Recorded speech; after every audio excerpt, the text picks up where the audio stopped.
Welcome to the Hearts of Men podcast, a journey into the depths of men's hearts where courage meets vulnerability and wisdom embraces integrity. In a world that often measures a man by his outer achievements, this podcast dares to explore what truly defines a man of character. We unpack the challenges and triumphs that shape men's lives, bringing to light stories of resilience, compassion, and unshakable faith.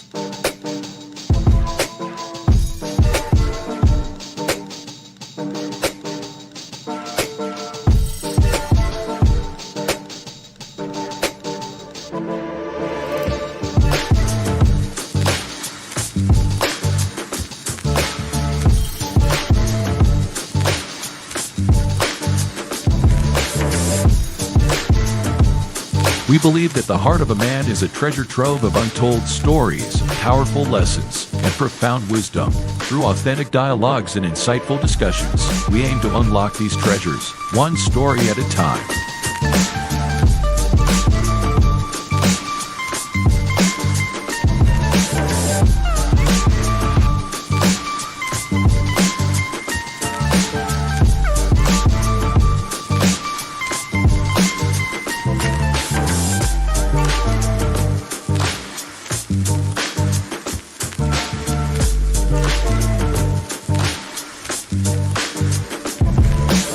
So, whether you're seeking guidance, inspiration, or simply a moment of reflection, you're in the right place.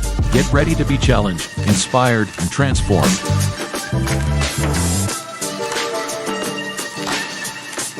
And now, to guide you through this journey of discovery, please welcome your host, a visionary leader and a true catalyst for change, Dwayne Wire, but we affectionately know him as the Mindset Coach. Good evening, happy Friday, and welcome to the Hearts of Men podcast. I am your co-host for this evening, the Uncle Junior, also known as the Consistency Coach, and my right-hand man, Lefty, who's going to be helping me co-host tonight is, ladies and gentlemen, poor man, Dr. Phil, Mr. Shift Tap, his brother. Happy Friday. How are you doing this afternoon, this evening? Man, I'm doing all right. We got through those days of the food, had to get rid of it. Now it's out of the refrigerator, out of the house. Now we can settle down and get ready for the next big event. But I'm doing all right. Man, that's good, man. I'm doing well too, man. You know, it's funny. The thing about it, you know, when you host Thanksgiving, it's one way. When you go visit somebody, it's a little bit different. You know, I've done both. Do you have a preference in whether or not you host or whether you'd rather go to somebody's house? Well, you know me, I'm not a holidays person. Yeah. But I love family. I love gatherings of family. Mm-hmm. Now, I love when they come to your house, but one thing I know about family and us is we don't always pick up after ourselves. We don't always respect other people's property. So, yeah, if we can do it over there, I'm cool with that. I'm the same way. I'd rather go somewhere like that on those days, just because, like you said, you know, because I've hosted before and the refrigerator's full. You have, you know, not enough room for this, not enough room for that, and then just end up with a whole bunch of extra stuff. And it's only two of us here, so you know, it's stuff to be there forever. End up wasting it and throwing it out versus going to somebody else's house and they can waste it. Yeah. And take your plate home. You know what I'm saying? At my house, I got to go things like you at a Chinese restaurant or something. Yeah. So I ain't gonna be putting them plates together, spill in the back seat. You get the thing with the pop the top on and get it up out of my house. Keep it. I don't care. I buy them from HEB. Yeah, my sister did that the last time I hosted. I was like, that was smart. I never thought about that. I'm just like, man, as many years we've been getting to go plates, man, from the Chinese restaurant. And, you know, we ain't never did that on those holidays and stuff like that. That's crazy. But, man, glad to be here. It's just going to be us tonight. Gaddy got some things going on. The coach got some things going on. So just let the chat know it's just going to be us two here tonight. But that's all good to go because we still going to rock and roll and make shift happens at the end of the day. Yes, So, sir. with that being said, I'm gonna welcome everybody to the show. Miss Crystal Lynn, thank you for being here. Miss His Divine Appointment, Charlotte Jordan, Keys to Key Realty. Thank you for being here as well. Who else? Did I miss anybody? His Divine Appointment. I think I said you. The Teresa. I think that looks Salton 1931. If I misspelt it, I apologize. And yes, it's Maya. So if there's anybody in there that I missed, appreciate you for being here. Feel free to be part of the show, ask your questions, get into the chat, the comments, all those good things like that, man. So with that being said, man, before we get started, anything else? Any housekeeping or anything else you want to share? Nah, I ain't got nothing. Let's just rock and roll. Let's go. All right, I'm with it then. Let me slide up over here. All right, so with that being said, tonight's topic is male expectation, the invisible cage crushing your joy. So first of all, we're going to start with just a baseline kind of definition for a couple of different things. So the first one is male expectation. So that's social, cultural, and personal pressures defining what a man should be, often unrealistic, rigid, and emotionally limiting. What are your thoughts on this definition before we move further? Oh, I'm cool with the definition. You cool with it? Oh, yeah. All right. The next one is the invisible cage. The invisible cage is the unseen emotional constraints built from expectations that trap a man into roles instead of authenticity. What are your thoughts and or questions about this one? Thumbs up on this one too. All right, I like both of these too. Next one I'm going to do a couple like 3 warning signs. So here's some 3 warning signs that you may be inside this invisible cage that's crushing your joy. So the first one is emotional suppression. So emotional suppression is feeling the need to hide pain, fear, or vulnerability. Hmm. The next one is identity overload, defining your worth only by performance or productivity. The last one is chronic over responsibility, feeling guilty when you rest or ask for help. With that being said, brother, here is tonight's first question. What's the earliest age you felt like you had to be a man instead of just being a boy? Wow. I think growing up in a house where my father was in and out of situations, dealing with his, demons, if you will. No male in the house but me because my cousin was in and out of, the system. I think a lot of the load came on me of responsibility of just work around the house and making sure things happen. And just the very mention of you, the man of the house, because I'm the only male in the house. So I think mentally it was preparing me to, hey, it's your responsibility to manage this stuff. Where I'm a little boy, so I guess I was maybe 10, around 10 years old. And I'm that, hey, you the man of the house. Like I can't bust a grape in the fruit fight, but I'm the man of the house. I'm supposed to be responsible, but I have no knowledge of what responsibility means at this time. You muted. Man, I'm thinking that the earliest age for me may have been about 19. That's late when I had my son. So I wanted to say earlier, and I was going, similarly along the lines with you dealing with certain things inside of the home and stuff like that. But I didn't decide to grow up then. One of the things that I did was when all of that stuff was going on, I ran and I joined the military. So I got to get away from all of that stuff everything that was going on. I ran. So, but once I ran and got to the military and then found out a couple minutes later that my girlfriend at the time got pregnant. So then things had to change a little bit. You know what I'm saying? So, and then I think that's one part. But then even then, I still don't know if I really felt like I had to be a man yet. I Hmm. don't know if I really felt that or thought that until I probably got married. So what had happened was my son was born in 95. I joined the military in 94. Found out she was pregnant in 94. He was born in 95 and we got married in 96. So even though I had a child, we were in two different states. So I was in Colorado and she was in Virginia.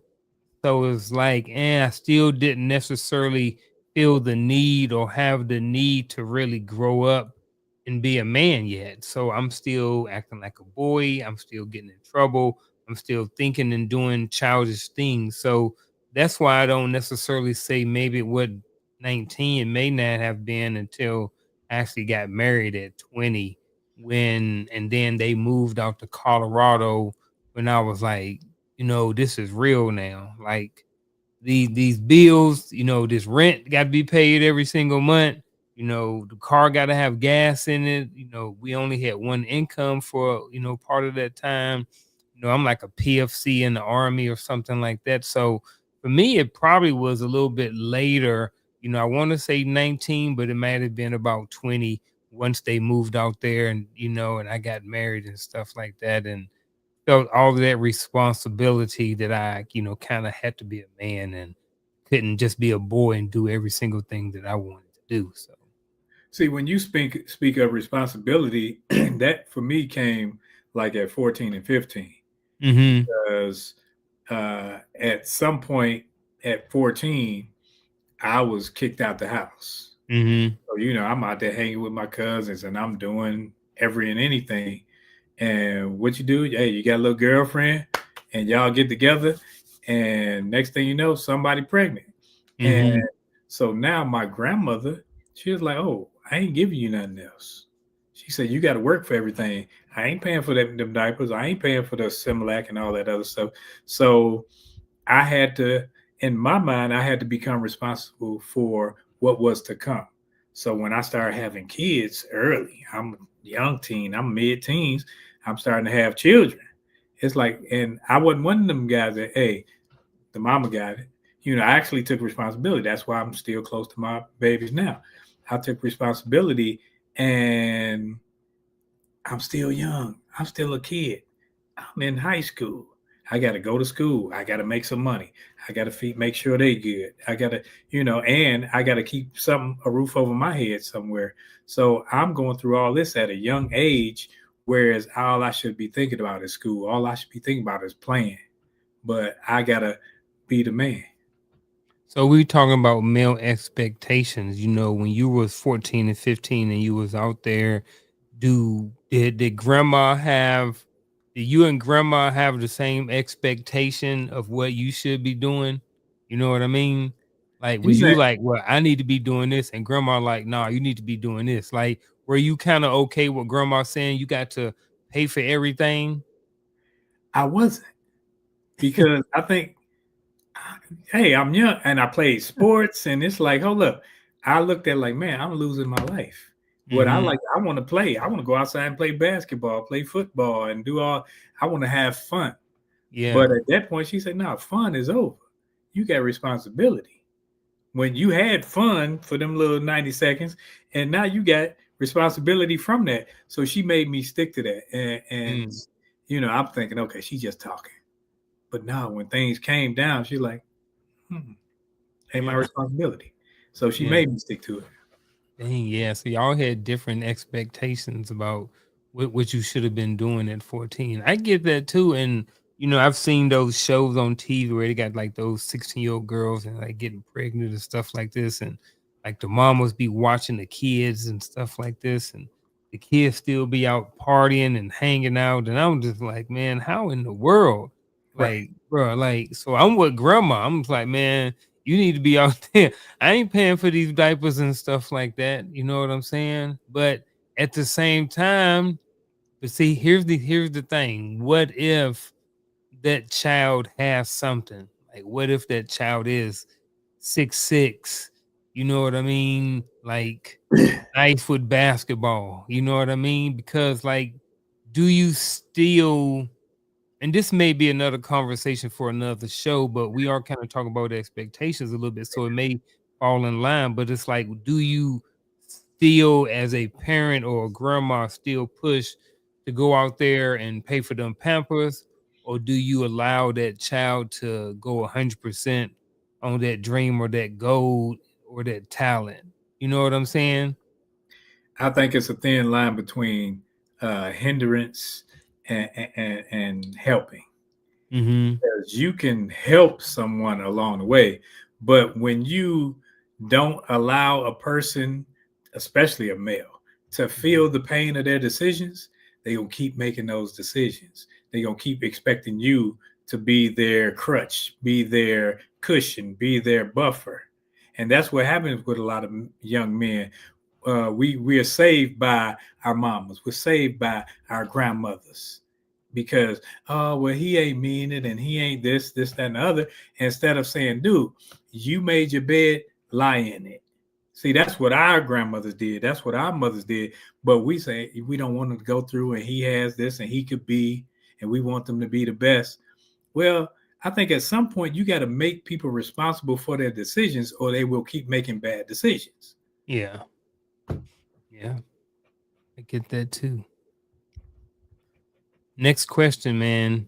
How have male expectations shaped the way you express or suppress emotion? I think I'm a emotional suppressor. Like I think I'm one of the typical men that when it came to emotions in sports, yeah, I can be rah rah. But in life, when things happen, it's like I got to be controlled. I can't show emotions. I got to be tough. I can't cry. You know, watching the movie, you want to show some emotion, but then sometimes I think, and it depends on how you grew up and where you grew up. I grew up in Detroit. I grew up in a crime-ridden area, and you talking murders and drugs and this, that, and other. And life happened. And when life happened, I think it kind of took away my innocence as a youth because I was partaking in some of that stuff. So it took away that. So now when the emotional part come in, I think that part of me was unalive. You know, I'd rather say the other word, but it was unalive because I had gone through certain things. And now it's like, man, I don't care about nothing. And that's where I think a lot of the children, especially my age group and beyond, it's like, I don't care about this. I don't care about my life. So I know I don't care about yours. Yeah. Man, when I look at this, how have male expectations shaped the way you express or suppress emotion?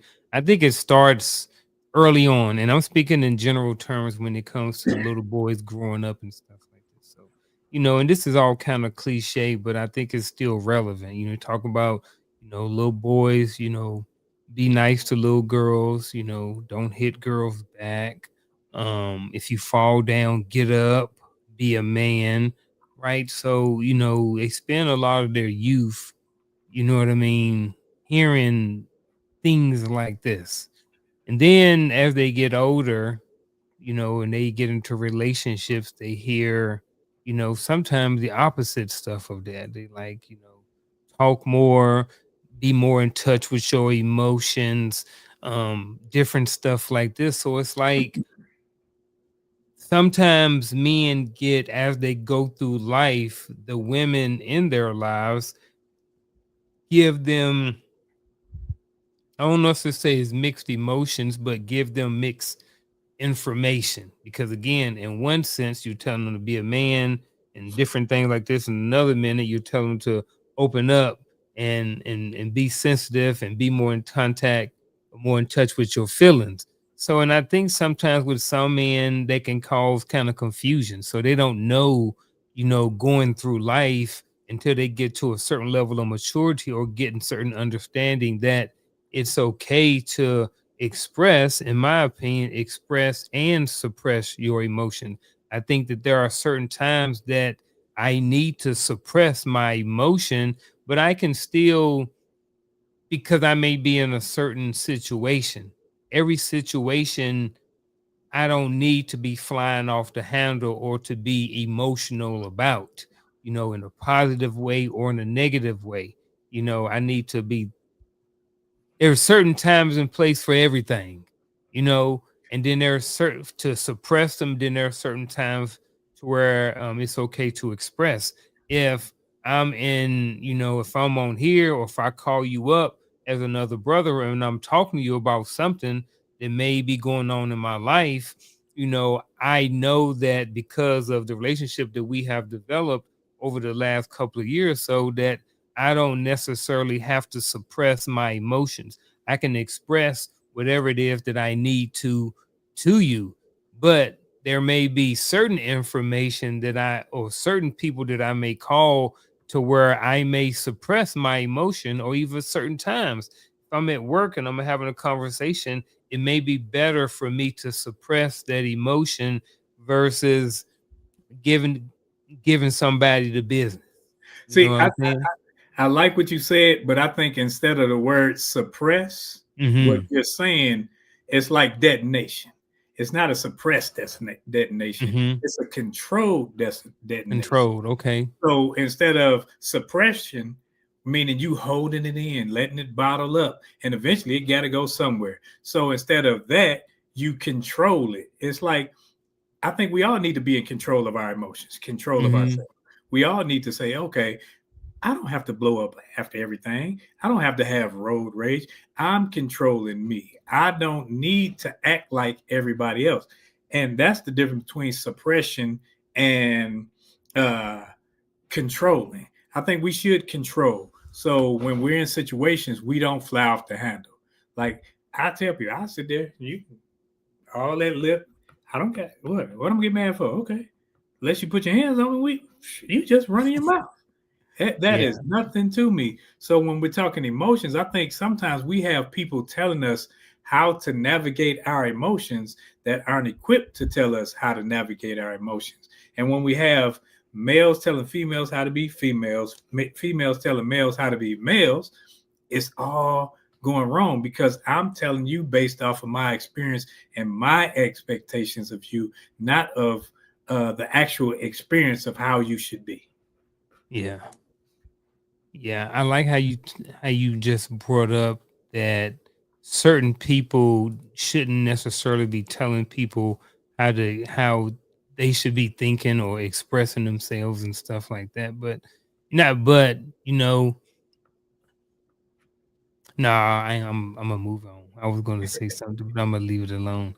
Um Seen a couple of other people popped in. Coach popped in, so he's in the chat. Good to see you, and culture collab as well. So thank again everybody for being here. Again, if you have a question or anything like that you would like us to get to or answer, something like that, feel free to drop it in the chat while you're at it and while you listening to the sound of my voice.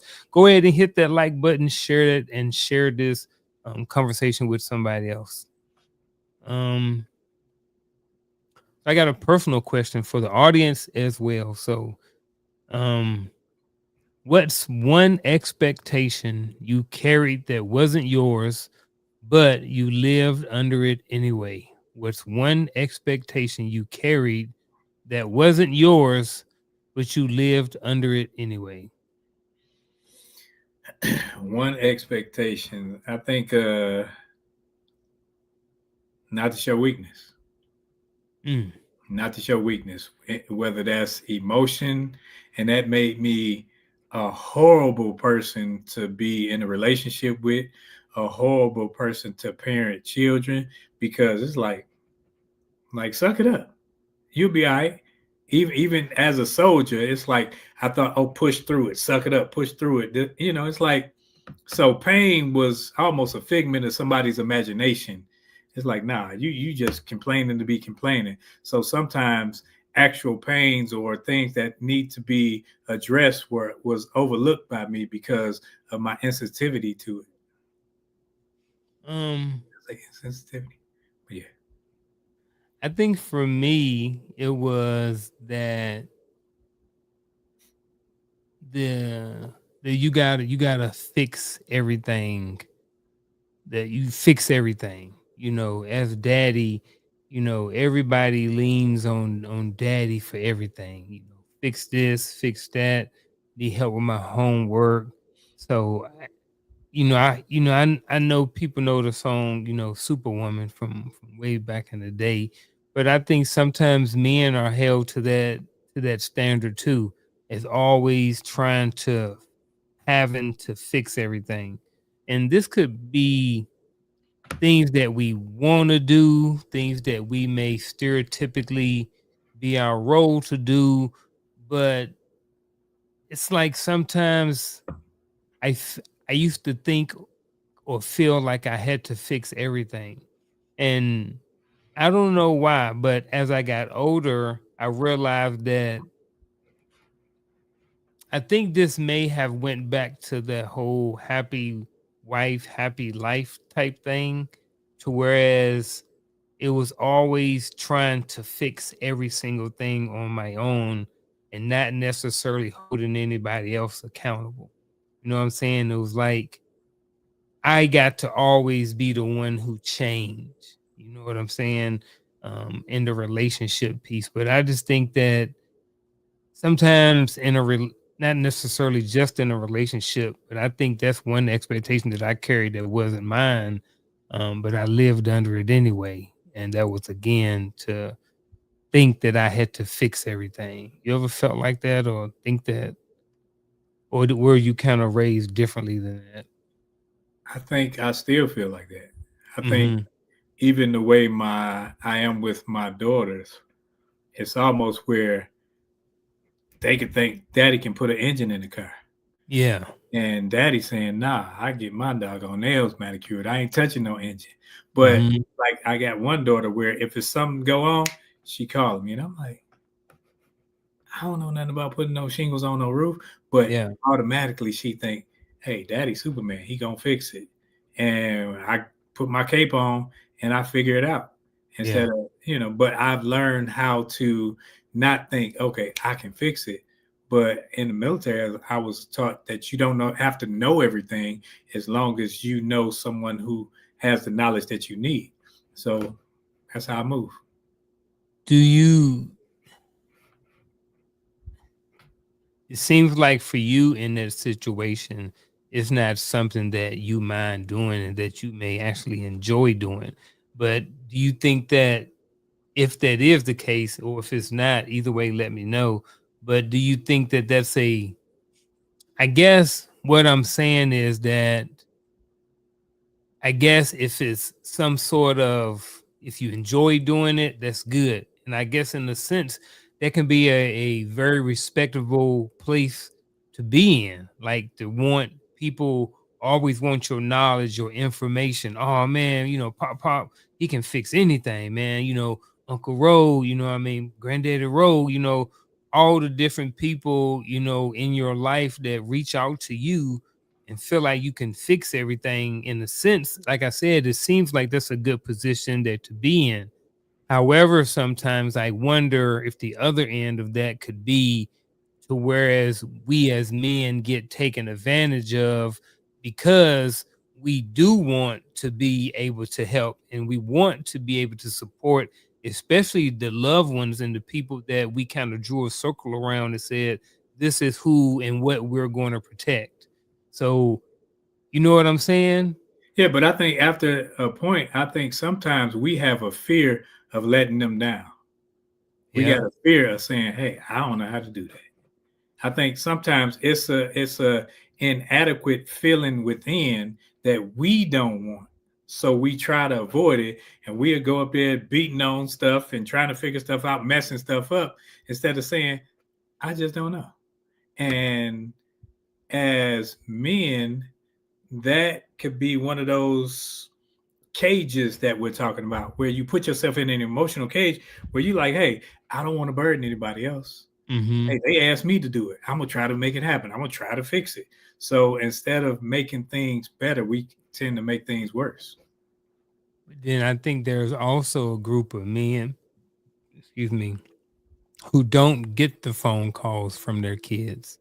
You know what I'm saying? And that's kind of what I was talking about too, is like you're in a good situation where you have good relationships with the people in your bloodline, to whereas they feel comfortable and that they want or know that they can count on you for X, Y, and Z. Versus there are some dudes out there who not getting those calls from their kids, saying, "Hey, dad, you know how to fix this. Hey, dad, you know how to take care of this." You know what I'm saying? So I think at the end of the day, it's a good situation to be in. But not no, but I can also see, I guess, depend on a person's family. I wouldn't want, well, I don't know. I guess you can't really be taken advantage. You think people can be taken advantage of in those spots too? There's I probably think they some can. bad I think out you there. can be taken advantage of, but I think Yeah. when it comes to, I love that my daughters think I'm Superman at times. Yeah. Like, man, call me. Hey, what you doing? I got it. But sometimes you can overstep, like, Yeah. because like my daughter has a husband, so when something goes Mhm. on in the house, I had to come to the point and say, hey, hit him up first, call Yeah. him, make him, Yeah. because when you leave him out and it's almost like you're minimizing his manhood per se. Mhm. If he can get it happen, or if he calls me and say, I need some help with this, then we can have dialogue. But when you just alleviate him from the equation, it's almost a slap in the face to him. So I think that I'm responsible for mine. When Mhm. she got married, he's responsible for you, not me. Yep. And I think sometimes women don't understand. I'm gonna call my daddy. Nope, you gonna call that man you married. Mm. That part right there, brother. Let me slide over here to chat real quick. I was just going through the chat. Um, I'll answer this one first because I thought about this one a lot. Where do you feel the pressure to perform the most? Home, work, or relationships? So home, work, or relationships. I would say for me, it is the relationship. Hmm. And here's why. And I'm talking about the relationship with my wife. Not pressure as in um daily pressure or anything like that. But knowing that as her husband, I took on a role to be the head of the household. So with that being said, there's a lot of responsibility that comes along with that. You know what I'm saying? So for me, that's the one where it's most pressure. It's not pressure to be necessarily be a good husband or anything like that, but it's the pressure to perform um at my highest and at my best at all times, because I am an example, I am a leader, and then that same relationship with her, even though we don't have kids together, I have children. I have 3 sons. So at if nothing else, I don't want to be a bad example. So because of all of that, I feel, I don't use the word feel a lot, but since it's in the question, I'm using it. That's where I feel the most pressure to perform the most is in my relationship.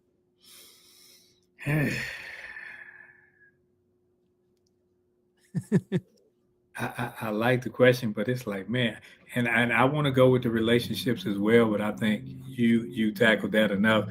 I think sometimes in the home, just how I am,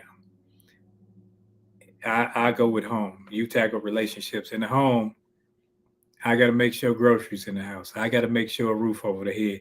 If the fence go down, I got to make sure. If the grass ain't cut, I got to make sure. If like I was in the backyard the other day, I got wasp nests everywhere. somebody gonna come to me and say, hey, Yeah. so it's like in the home, it's like my responsibility level is like, man, I know I pay for the thing, but I got to pay for it. I got to furnish it. I got to make sure it's this. I got to make sure it's that. So sometimes that can be taxing. And I think at times people don't look at us as being human. We can be needed, but we ain't human. You supposed to be the man. You supposed to be the husband. You supposed to be the head. Yeah, you want me to be the head when it's something like that. But when I'm telling you to shut your mouth and let's move this way, you don't want to shut your mouth. You want to keep talking. So at times, being responsible, that's to me, that's what manhood is, being responsible. Being responsible for things, whether it's the house, whether it's the relationship, whatever it is, means that you get the short end of the stick. Everybody don't want the short end of the stick.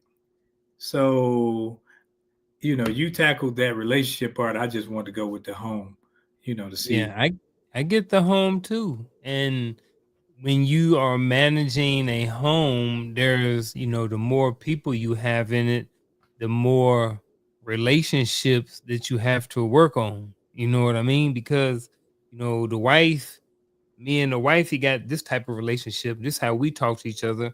Me and my daughter right here, me and my son, we like this. Me and my granddaughter, the grandson, we like this. So even in managing the home overall, you still have to encompass all of those relationships that fall up underneath that home.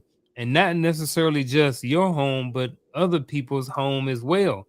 Like you mentioned, if your daughter and her husband live somewhere else and she call you up to about some stuff, not saying that he's like this, but there are some men looking over here like like, why you calling this dude? Like, I'm your husband. Why you not asking me how to fix the car? Or why you not asking me this, and this? You know what I'm saying? So how we are as men sometimes, and we talking about that home, sometimes how we are in our home can have an impact on somebody else's home. You mentioned that me and my wife now had a similar situation that she had told me about. We've been together for almost 11 years, and in the time that we were dating before we got married, there was a situation I ain't even know anything about it, but she had asked her dad something, and he was like, go ask your man, because we were living together at the time, but we wasn't married yet. So, in their culture and stuff like that, he same way you were like, look, no, man, like, that's who you need to be talking to. I kind of learned that along the way too, somewhere along the line, I learned that, whoever name that woman has, it's their responsibility.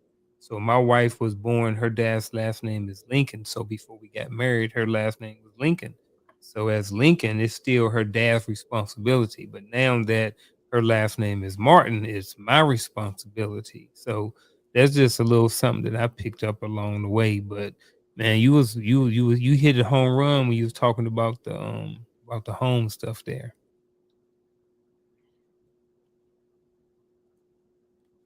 How do male expectations impact how men ask for help or why they avoid it altogether? I can't speak for all men, but I ain't even gonna lie. It's still hard for me to ask for help. Mm. It is because it's been ingrained in me since I was a little kid. You got to make it happen. You got to do it. Now, I think the newer generations, they ask for too much help. It's like, yeah, dog, you can't figure it out. Like, take some context clues and piece this thing together. And instead of trying, it's like they've been coddled so much to where uh mama been giving them the little side dollars every now and again, hey, don't tell your daddy. Okay, I got you. And bailing people out. So now the male expectation is low. Women nowadays say, I got it. I do it myself Mm-hmm. because they understand nowadays. Now, our generation got to make it happen. Yeah, I don't by hook or by crook, it's gonna happen. And I think the pressures of it sometimes get to us. So the impact on how we ask, it's hard for me to ask for help. Yeah. I'm not even gonna lie. Like if I need money, I got too many things where I can say, okay, I'm gonna take this and do this with that. I'm gonna get this money, but I'm not about to go and say, hey, because it feels like a weakness almost. So now mentally, instead of you utilizing my family, utilizing my community, I will suppress that and I go into a hole and not thinking that, hey, me digging this hole is putting the family in jeopardy of something down the line.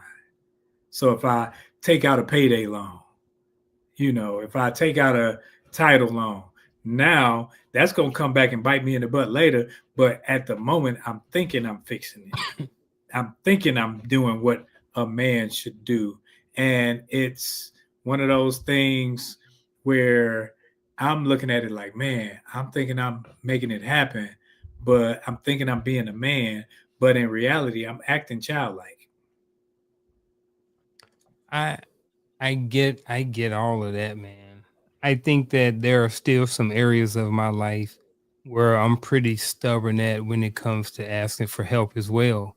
For a lot of different reasons. To name some, if I come to you to borrow $100, you like, darn man, like, bro, this dude retired from the military. Like, some things about my just based off my lifestyle that I shouldn't. I don't necessarily fit the description of somebody who would come to you to ask you for $100. So if I'm asking somebody for $100, I'm like, darn, what is Roland going to be looking at me? What is he going to be thinking about? How is he going to be thinking about me if I ask him for $100? You know what I'm saying? So for me, some of that is them expectations on how I'm going to be looked at by my wolf pack or by my peers, or how I'm going to be looked at once I look myself in the mirror and I'm comparing myself good, bad, or indifferent to other men. If I have to borrow that $100, I'm just like, why am I in a situation to where I need to borrow $100? That's me. That's how I am. But I also know that there are people on the other side of that it's okay for them to do it and they have no qualms about it. But that expectation on men asking for help is hard, because whether I go to one of my homeboys, whether or not I go to my wife, whether or not I go to my wife's parents or whoever it may be, I think that if I'm going to certain people for certain types of help in certain areas, that they're going to look at me in a certain way. Should I, in a sense, have know who I am as a man? Absolutely. However, what if I lost my train of thought? See, while Never you mind. thinking about your train of thought, Coach got Yeah. a good question right there. Okay. Let me bring it up there. Wrong screen. Oh, I not, wonder. Not that one? not that part. Yeah, that question, but read what's after wrong screen. I can't. No, yeah, open it up. Okay. Do male expectations impact how men ask for help? Or is it more of an upbringing or society expectation that impacts the how? And that's exactly what it is. Mm-hmm. Because male expectations, where do they come from? It all depends on who's raising you, what you've seen males perform, or how you've seen males perform, and your societal. Everything comes into fruition when it's like, if I am like you were just talking, if I'm in that same state and I'm saying, man, I don't want to ask for anything. Now, I always tell people, my money come with my questions. If you accept my money, you get my conversation. Too easy. Now, because if you're mishandling funds. Got you. I'm gonna give you the money, but we're gonna have a talk about how to get you out of this situation. That's how we grow. Now, if I just give you the money and say whatever, just leave you to yourself, you're gonna be back asking me for money next month. But if I could grow a relationship and teach you, if I'm equipped with it. See, sometimes we got people that's not equipped trying to tell people, hey, this is how to spend money and save money, and you're not necessarily equipped. But when you have people that are equipped, or people, if I say, man, I don't know, let me grab coach. Let me grab coach. He knows about this. And then we all come together. Now, when you come into a bind and we have to bring you out of that bind, we have the expectation that we're giving you not just the substance, but the knowledge so that you won't be in this situation again. Might be in another situation, but you won't be in this one.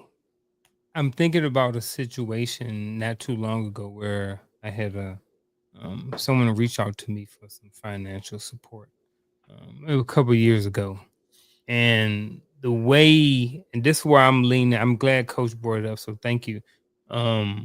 More of an upbringing or society expectation that impacts the how. The how is like how they come to you for it and ask you. I remember this particular brother was just like kind of just really like beating around the bush about it, and then was really trying to explain why they needed that. And I'm just like, look, bro, where we are, you ain't got to do all of that. All you got to do is just ask. If you just ask, I'm either going to give it to you or either I'm not. But you don't have to paint this big picture for me, because I think what it is society or his upbringing has said, this is how you're supposed to ask people for money. Yes, in general, I think that most people kind of be, because I've heard and I've seen people get asked for money a lot, and heard stories about how people have asked them for money and stuff like this, and it's always kind of similar. Sometimes start with the sob story or them explaining a whole bunch of different reasons why they need it, and I think that because a lot of people, that's what they want. So that's what they try to give people, all of that background information on why they want to borrow or ask for some help, versus just saying, hey, look, brother, man, I'm in a situation. I just need to borrow some money. I need to borrow your truck. I need whatever it may be, without the whole bunch of stuff. And I think that's because some of that societal expectation. But, as I've gotten more mature, I'm at the point where I don't even want to hear it, because if somebody coming to me with it, I'm either going to give it to them or either I'm not. You know what I'm saying? So yeah, and I'm glad Coach brought that to the table, because sometimes we think everything is just cookie cutter. Yeah. This is how men should be. This is how women should be. No, I think it's an individual perspective in all of us, because we were all raised in different societies, different communities. So we have a different upbringing in how we see things. Now we should be able to come together and say, okay, in our community, this is how we move. I don't care what you did back in Chitlin Switch, Georgia, or Mudbury, Michigan. This is how we move here. And as men, like, because I know a lot, I've seen it where a lot of men, they're easy to go to women and put their hand out, because they expect that sympathy. They expect that nurturing person, instead of saying, man, let me go to the bros. Let me go to, us. And so we can figure out some things and make this happen, and get me out of whatever bind that I've put myself in. And that takes first taking responsibility for your actions. Yeah. I want to do this. I'm gonna go back to that question. I want to hit or avoid it altogether real quick. You can go after me if you want to add something to it. If not, don't worry about it.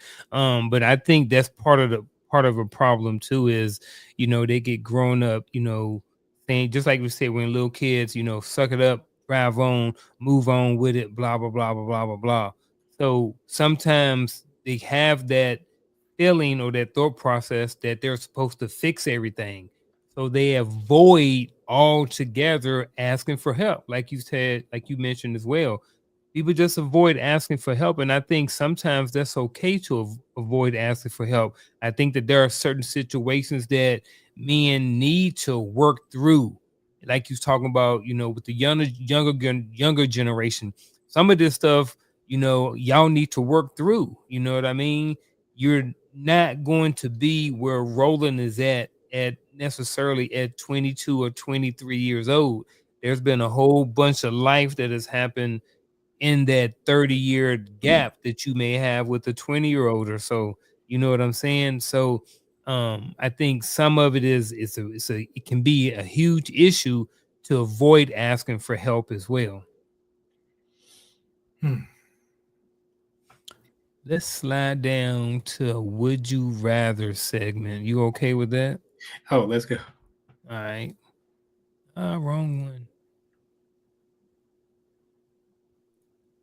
All right, there you go. All right, here we go. First one. Would you rather look strong or feel strong?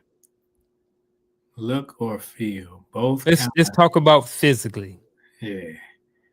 I think you can look strong, and I don't like either one of these, but if I got to pick one, I'm going to pick feel.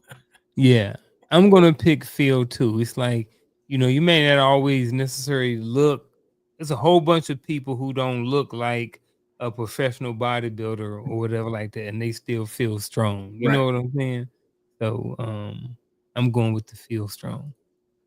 Would you rather ask for help or struggle quietly?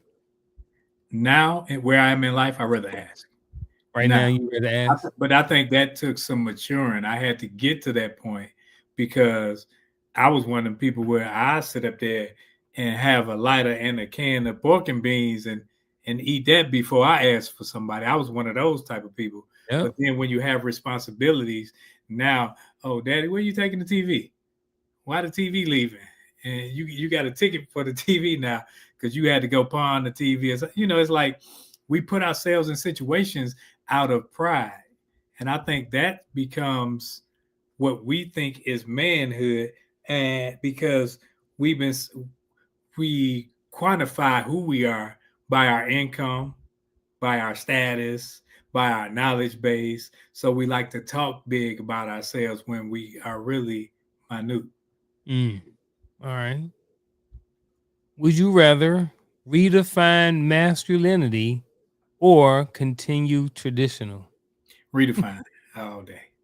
Redefine. I mean, which one you? I don't know.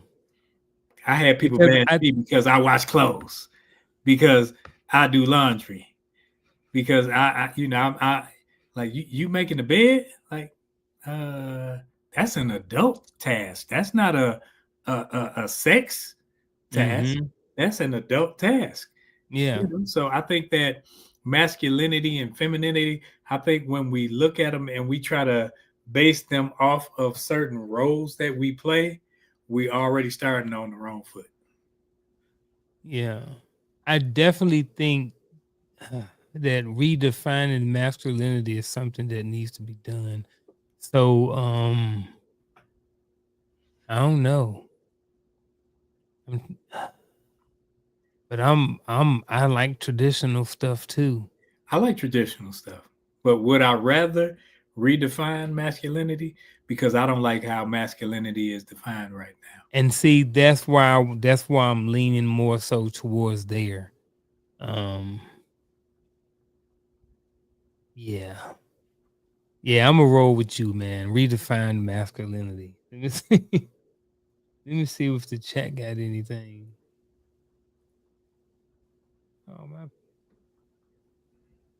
Oh, somebody said neither.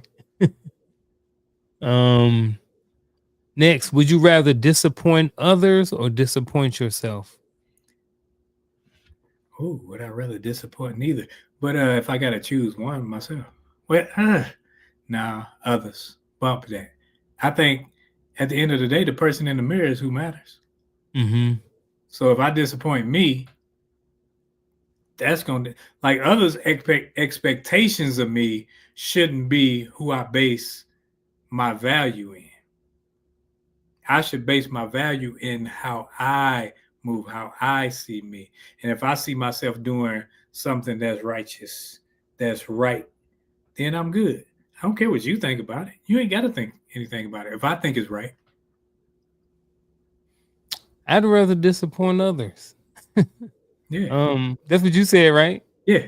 Yeah. I rather disappoint others. Like I said, I don't have no control over your disappointment. You know what I mean? I'm going to disappoint people. I am going to disappoint myself. I don't want to, but it just comes with being a human. Sometimes I'm going to disappoint myself and I'm going to disappoint others. But, sometimes I can be harder on myself. So I think sometimes I'm okay with, I'm going to disappoint other people. I said neither. Would you rather cry openly or hold it in? Cry openly or hold it in? Are we talking about the ugly cry, like the woman off Murder, whatever it was? No. I know what you mean by the ugly cry, though. Yeah, Like snot and everything. Yeah. I think like it's a maturing thing. I think at this age, I'd rather hold it in. I ain't even gonna lie. I'd rather suck it up, hold it in. I don't want to be crying over that. What are we talking about? Are we talking about, oh, I got a flat tire? Or are we talking about, oh, mama passed or something like that? Now that's okay, you mourning. But you just crying about things that you're responsible for, hold that in, suck that up. I'm with you. I'd rather hold it in. With you for all those reasons, man. Like, I'm good now. I'll be 50. I'll be 50 in a couple weeks, man. I'm good with just holding it in. I know She said it in the chat, Viola Davis. Viola Davis. Look, hey, I'm cool with sharing, and I'm cool with crying. I'm okay with crying openly about certain things around certain company. I wouldn't cry in school or at work. I don't know what reason why I could be crying, even if I got some certain news. I'll probably take it to the bathroom or take it to work. I mean, take it to my car or something like that. But crying openly, holding it in, I choose B. I think that was it, man. Yeah, that was the last one. Even when I get Lisa Key said situational too. Right. That's why I say if it's like mourning, yeah. But if it's something just that I'm responsible for, something fail. Yeah. Yeah. Am I hurt? Am I injured? Yeah, that's different. How does the pressure to always provide shape men's mental health? How does the pressure to always provide shape men's mental health, or does it? I think it can if you allow it to, because the pressure comes if you allow it to. Because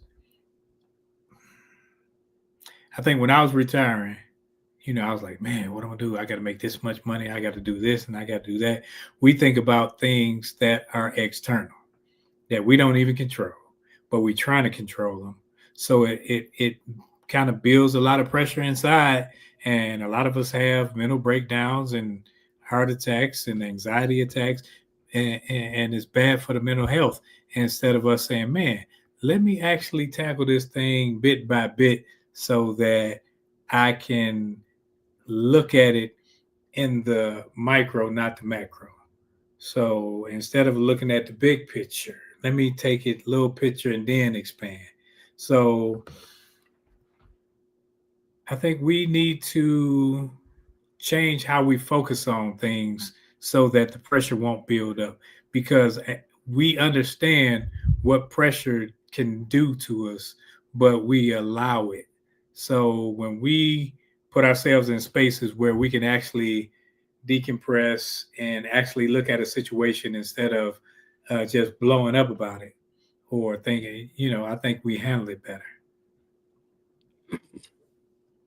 First of all, I do think that for a lot of men that have been taught that, well, I ain't gonna say that, but I think that initially, that always provide statement, when you're young and starting off, I don't know if you really understand what that means.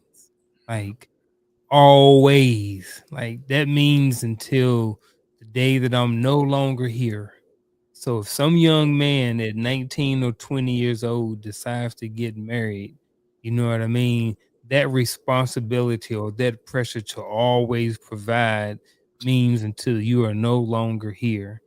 And I think that's a lot of pressure that I didn't necessarily think about when I was 20.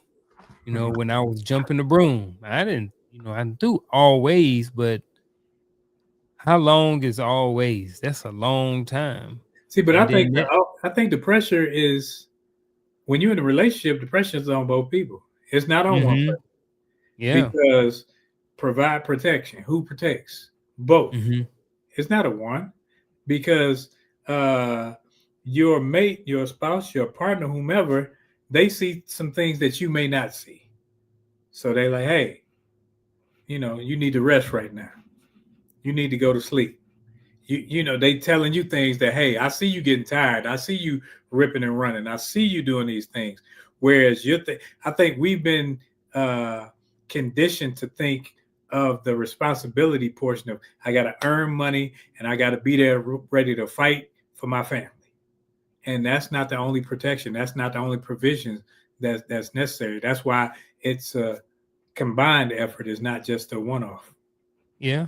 I definitely get that. Um until the day that I roll up out of here, I gotta make sure that this mortgage is paid. Mhm. You know what I mean? I gotta make sure that if I roll out of here first, that there's enough for my wife to live the same type of lifestyle that she has right now without having to adjust her lifestyle. She already got to bury me. Last thing I need to do is add extra pressure on her once I roll up out of here. So I definitely understand exactly where you come from because there are things that both people in a relationship have to provide, but just speaking from one side of it, you know what I mean, and that pressure, I think that affects um men's mental health differently. I think when we're young, you just kind of just rolling along and stuff like this, but then as you get older, um knowing that you have a certain responsibility in life, or once you decide what that responsibility is going to be, you know what I mean? I think it's men, I think, start to take a little bit better care of their mental health because they understand how important their mental health may be to the overall being able to provide for the long term. I definitely do more mental health stuff that I do in my 40s than I did in my 20s or in my 30s. I've benefited from just having the awareness of how important my mental health is to making decisions, to being more locked in about things, to being more aware of the time that we all have here and what should be done with that time. Whereas things were different, like again in my 20s and my 30s. So but I think that as men start to mature and start to age and become more aware of their mortality and stuff like this, I think for a lot of us we start that pressure of always providing not necessarily turns into profession the pressure, but turns into more into responsibility or something else that we need to make sure that we take care of so we can be able to provide, and that our mental health is stuff like that is in check as well. See, but I don't think the pressure doesn't go away. It just shifts. Yeah. Because even like you said about you're there to provide for the house until, I'm Yeah. sure, because I know you, that you have provided where after you're gone, the house is still provided for. Yeah. See, because that's what men do. Mm-hmm. Now, there's some provisions to where, and that's why it's like, hey, it's imperative for you to get insurance. It's imperative for you to say, hey, I need to stop eating the little ho-hos and Twinkies and stuff like that when they come back and tell you your sugar high. Well, Mm-hmm. it's like, man, you got to start thinking. Now your responsibility level and your thinking marries, and you say, man, I got to be responsible for me too. Yep. I get all of that, man. Get it.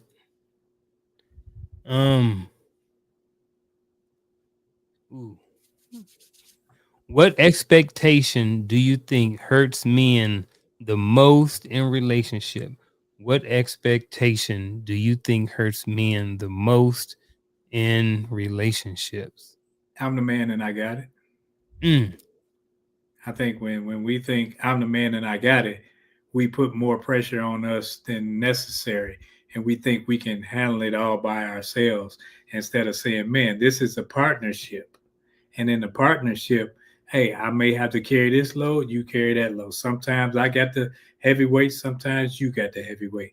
And when you work together, that's when things work. But when you saying, well, I got it, what you're trying to do is be the big I and that person be the little you. Instead of saying, let's work this thing together. It's a we effort, not a me effort. I like that one. I think one I want to go with is I guess I kind of want to go back to the emotions.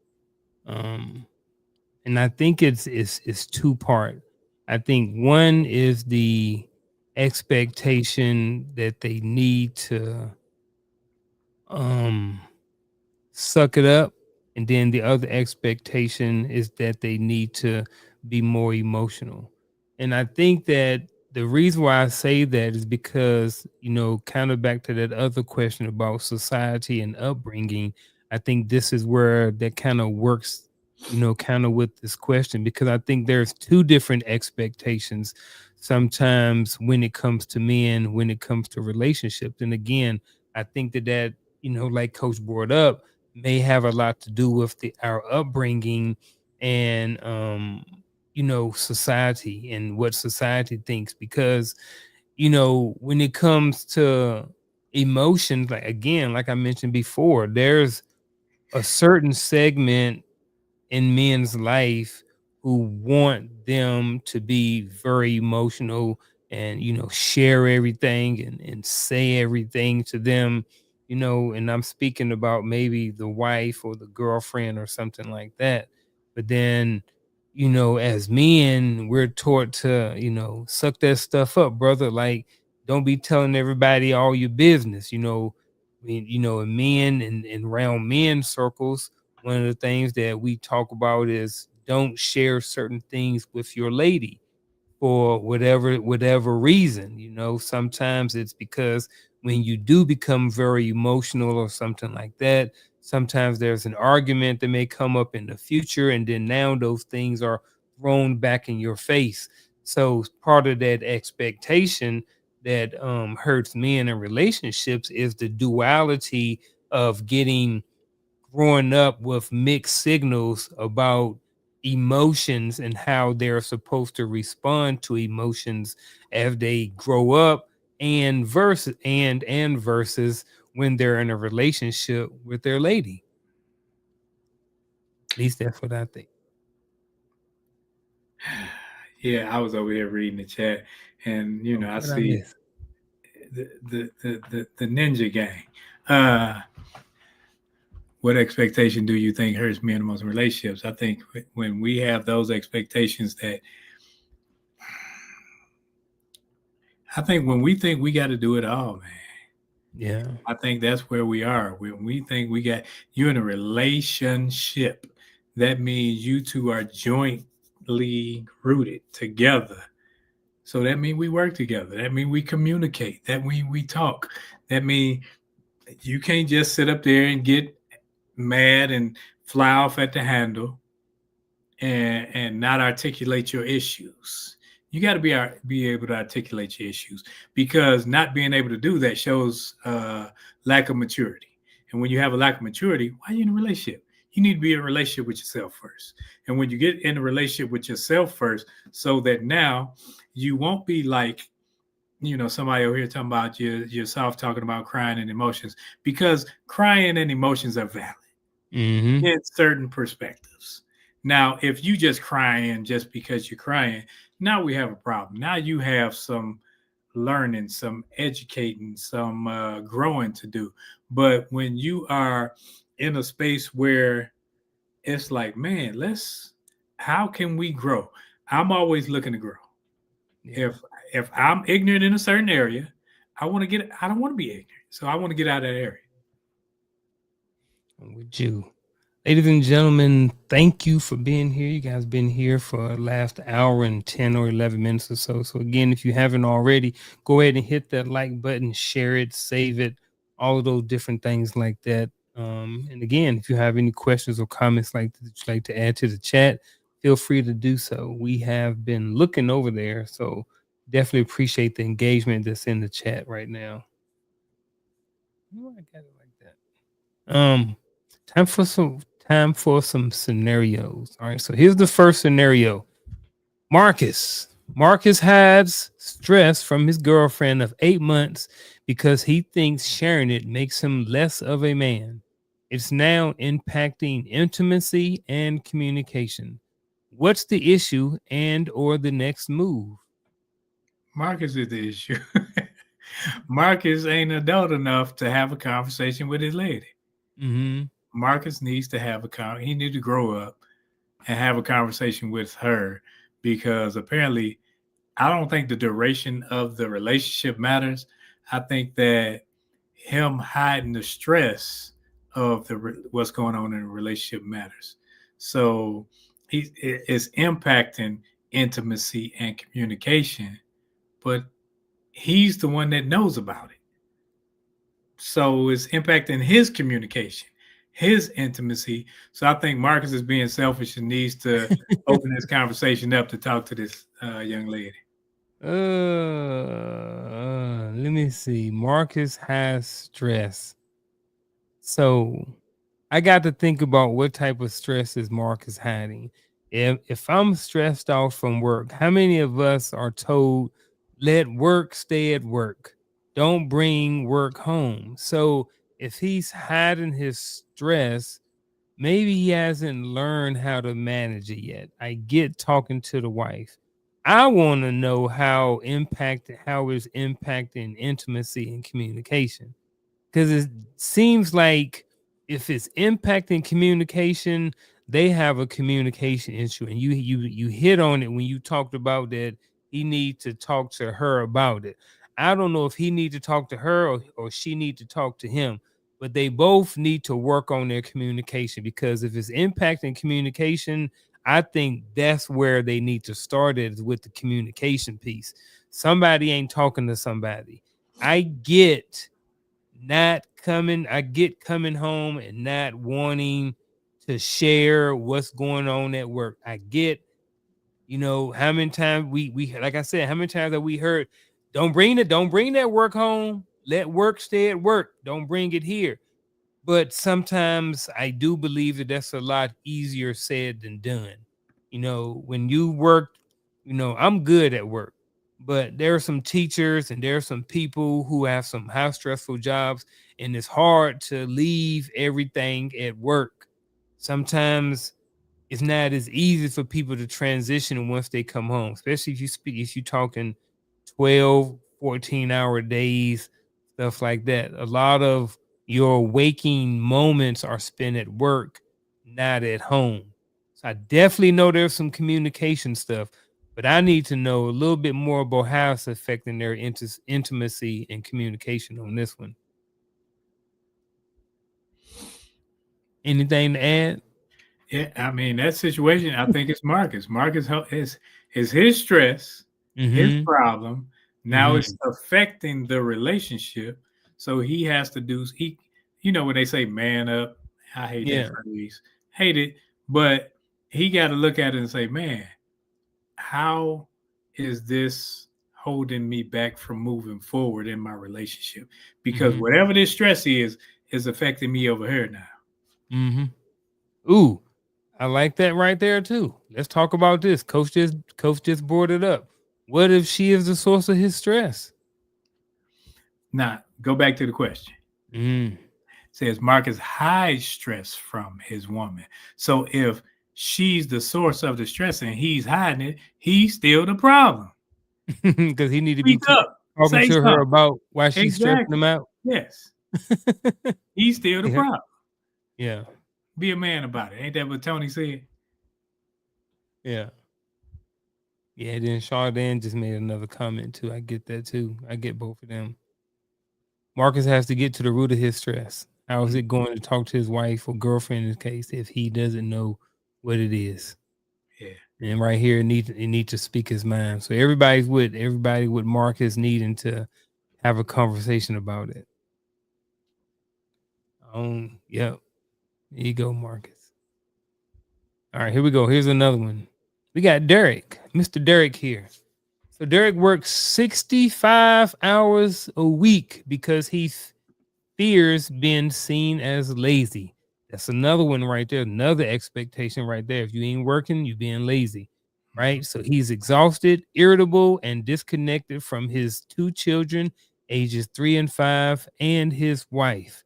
What's the issue and or the next move?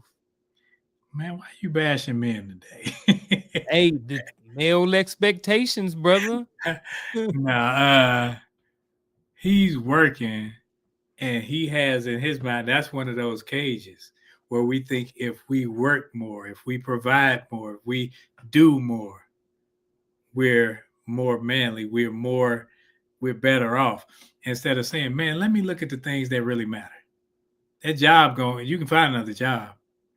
And if it's taking you away 65 hours a week, man, because he has an inadequacy issue built inside him. So I would suggest therapy in this session. Not talk to me, talk to somebody qualified to help him get out of that rut within his mind.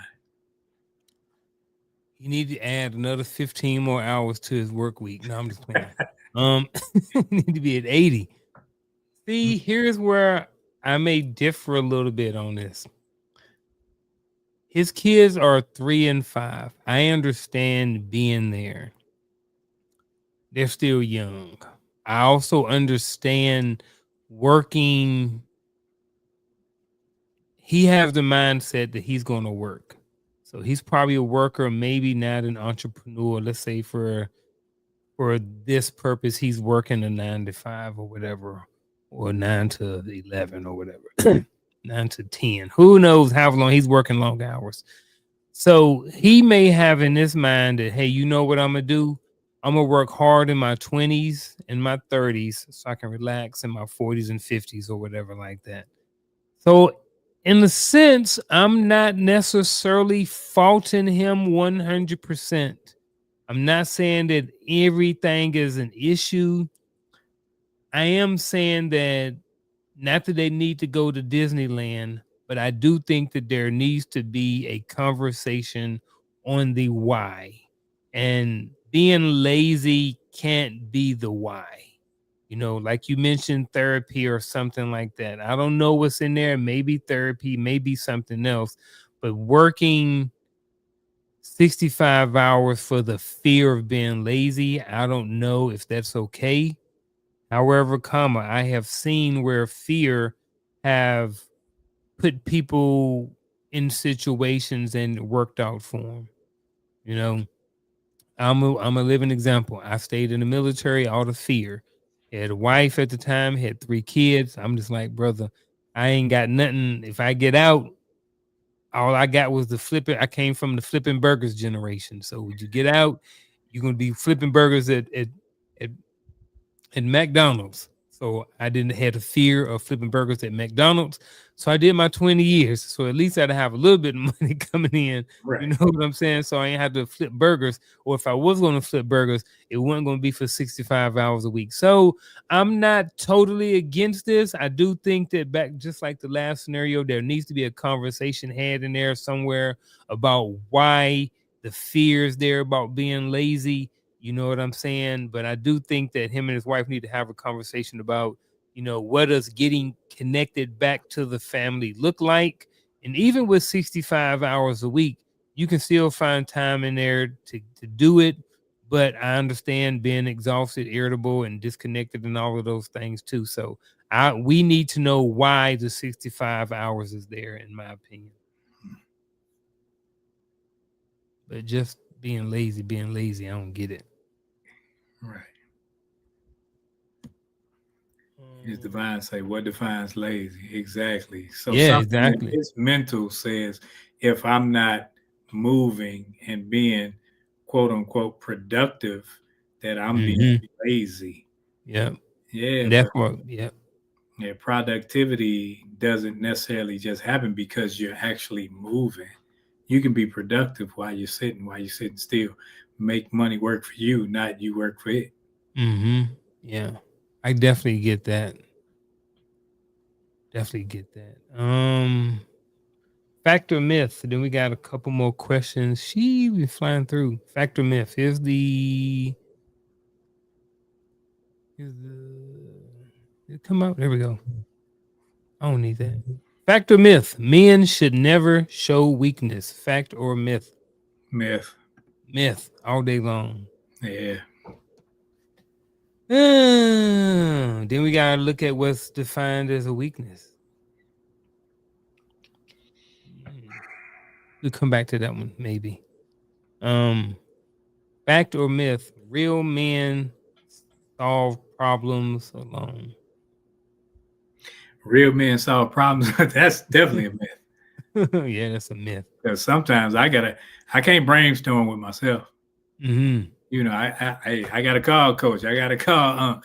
I gotta call Gaddy. I gotta say, hey man, I'm thinking like this. Because if it's all about me and my world, and I'm the only one living there, I'm living on the island with a volleyball, I can do that. But since I ain't Tom Hanks, I can't do that. So now, since I have other people, other responsibility, I got to be able to say, hey, what you think about this?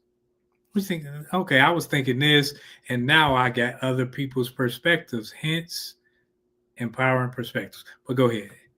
Yeah. Little plug. Yeah, that's a lot. Who gets to determine what a real man is? That part right there.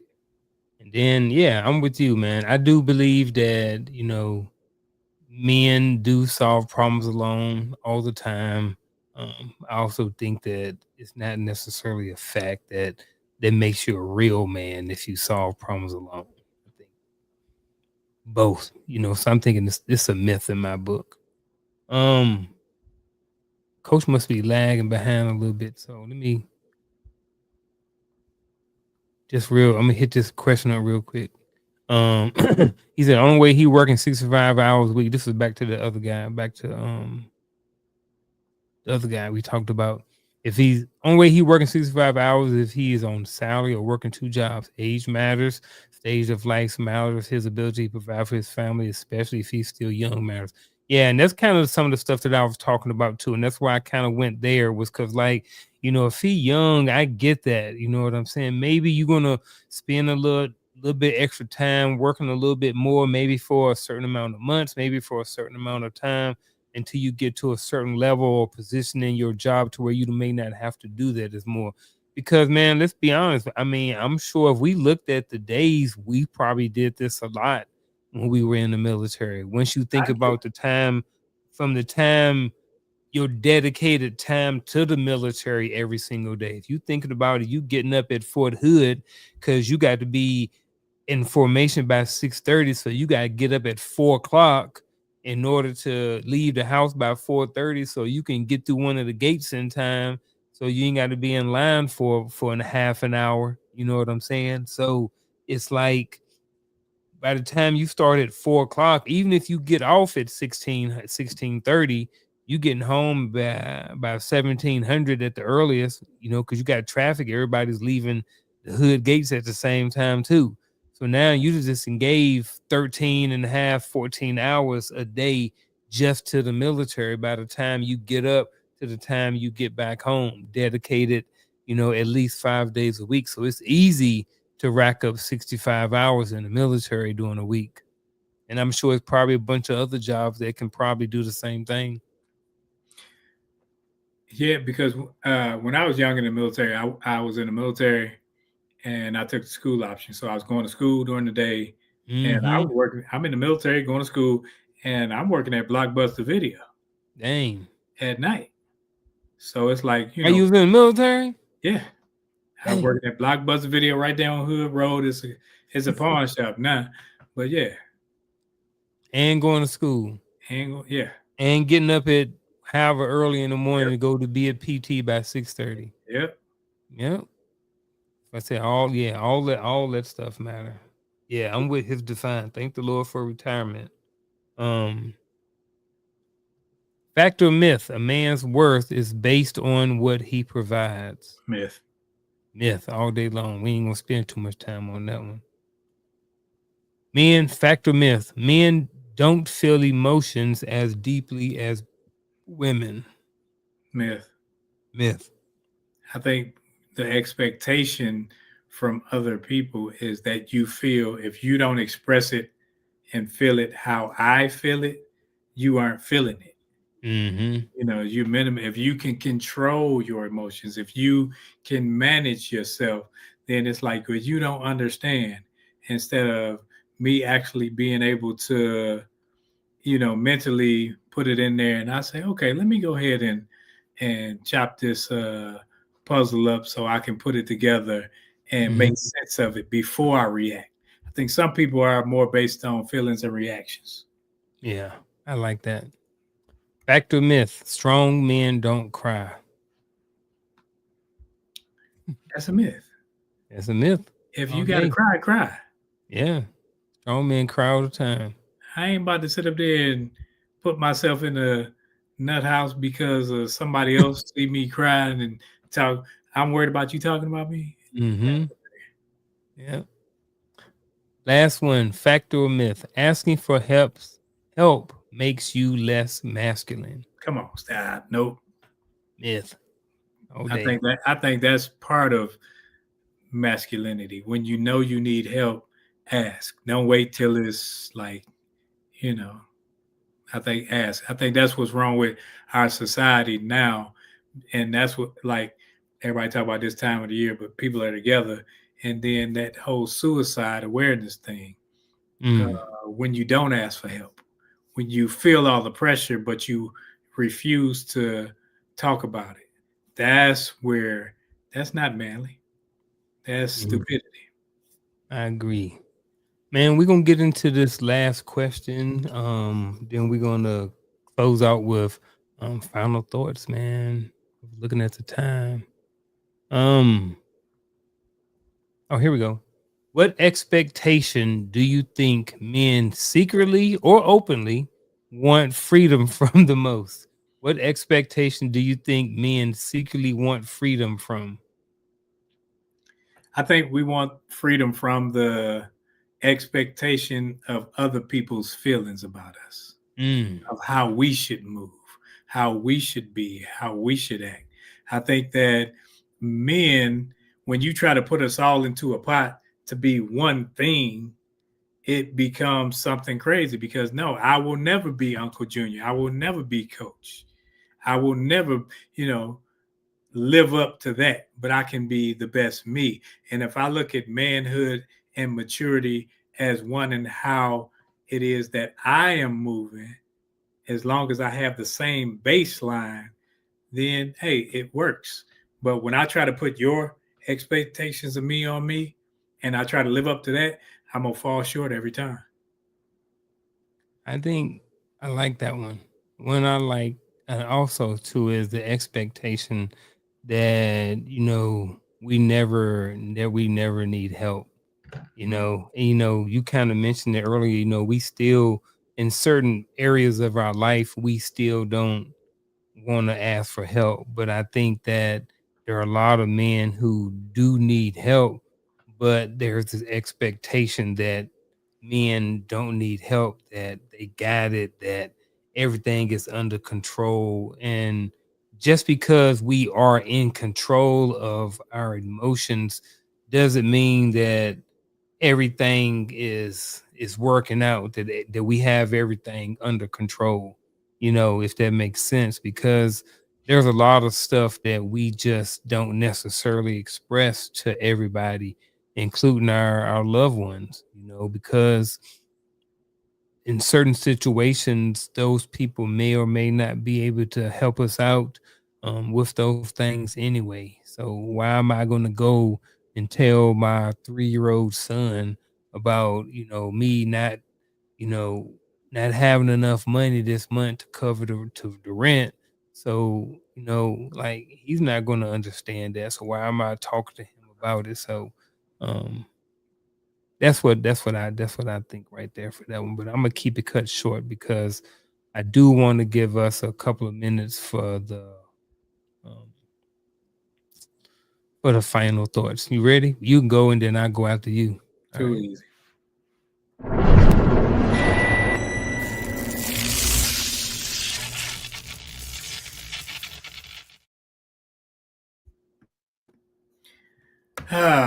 Male expectation, the invisible cage crushing your joy. 3 warning signs. I think one of those cages is having to have constant strength. When you think about being a man, having to be strong for everybody, having to be everybody's leaning post. I think that's one of those things that we need to get out of. Sometimes I need to lean on somebody too. Sometimes you need to lean on someone too. And I don't have all the answers.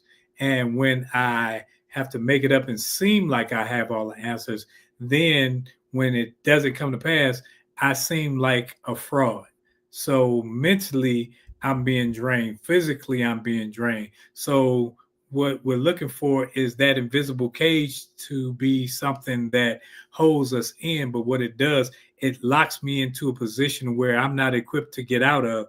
And then the mental isolation is one of those things where I can put myself in the box, say, yeah, I'm good. How many times have you heard a man say, you say, how you doing? Yeah, I'm good. Because we don't want to talk about it. Because we're looking at it like, if I tell you about it, you ain't gonna do nothing about it. Instead of us talking about it and us coming to a resolve to where we're like, man, just talking about it is therapy. Just having brothers to communicate is therapy. I think that's what we need more of, communication between brothers that let us know that it's okay to not have all the answers.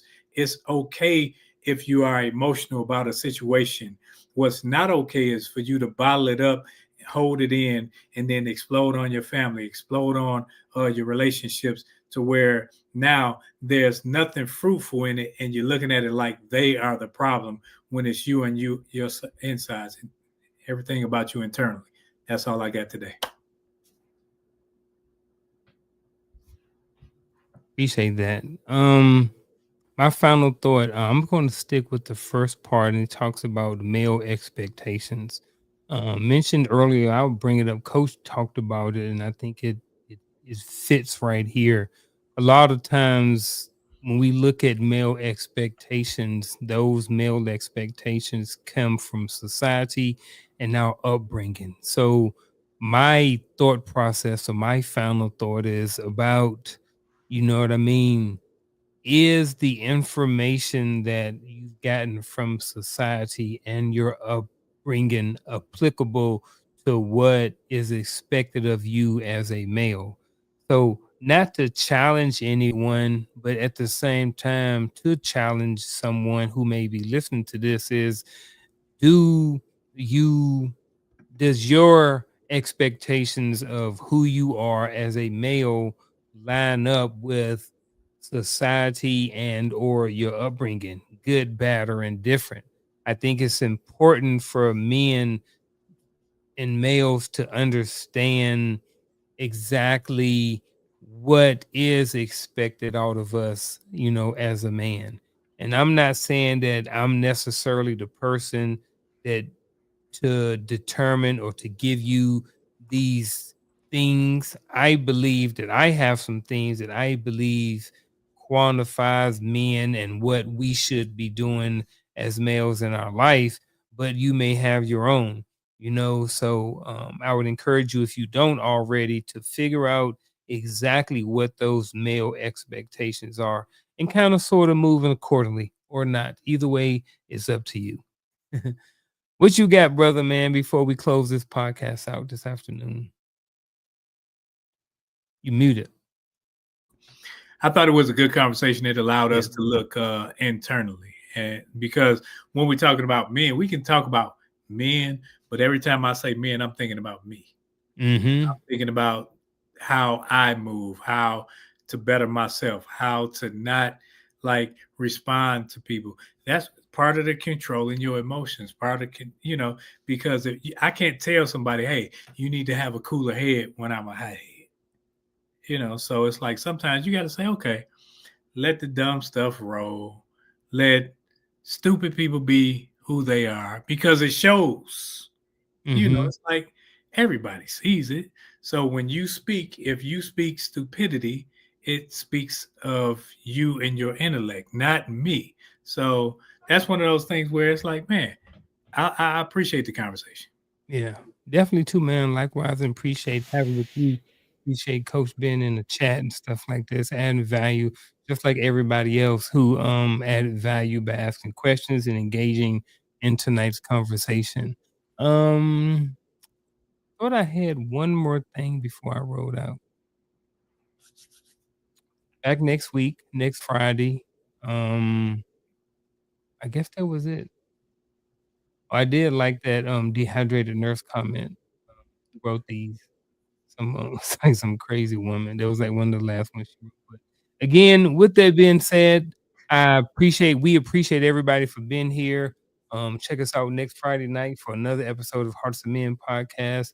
Something may be going on tomorrow and or Sunday. I don't know. You know if anything going on this week? Nope.